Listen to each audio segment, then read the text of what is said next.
ഓരോ മാസവും ഒരു സ്ത്രീയുടെ ശരീരത്തിൽ നിന്ന് ഒരു ചെറിയ റിലീസ് നടക്കുന്നു. ഒരു പുരുഷനും സ്ത്രീയും ശാരീരിക ബന്ധത്തിൽ ഏർപ്പെടുമ്പോൾ പുരുഷന്റെ ശരീരത്തിൽ നിന്ന് ദശലക്ഷക്കണക്കിന് സ്പെം പുറത്തു വരുന്നു. അവയെല്ലാം ഒരൊറ്റ എഗ് എത്താൻ ശ്രമിക്കുന്നു.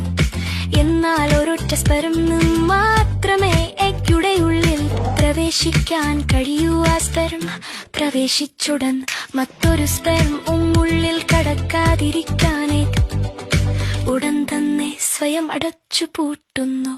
എഗ്ഗിനുള്ളിൽ ബീജത്തിൽ നിന്നുള്ള DNA-യും എഗ്ഗിലെ DNA-യും കൂടിച്ചേരുന്നു. കൃത്യമായി ആ നിമിഷത്തിൽ ഫെർട്ടിലൈസേഷൻ സംഭവിക്കുന്നു. ഒരു കുഞ്ഞിന്റെ ജീവിതത്തിന്റെ കൃത്യമായ തുടക്കം. തുടർന്ന് ഫെർട്ടിലൈസേഷൻ നടന്ന എഗ് ഫാലോപ്പിയാൻ ട്യൂബിലൂടെ ഗർഭപാത്രത്തിലേക്ക് യാത്ര തുടങ്ങുന്നു. കുറച്ചു ദിവസങ്ങൾക്ക് ശേഷം എഗ് ബ്ലാസ്റ്റോസ്റ്റ് എന്ന് വിളിക്കുന്ന ഒരു ചെറിയ കോശകൂട്ടമായി മാറുന്നു.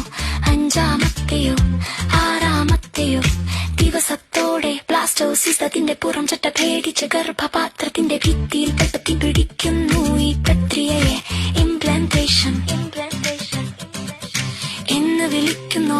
എത്ര മനോഹരമായ പാട്ടിലൂടെയാണ് അത് എക്സ്പ്ലെയിൻ ചെയ്ത് തരുന്നത്. എൻ്റെ പെണ്ണെ, അടിപൊളി. കുഞ്ഞുങ്ങളിൽ അത് ഒരുപാട് പേര് കഷ്ടപ്പെടുന്നുണ്ടാവില്ലേ? അവർക്കൊക്കെ എത്രയും പെട്ടെന്ന് കുഞ്ഞുങ്ങളെ കിട്ടട്ടെ.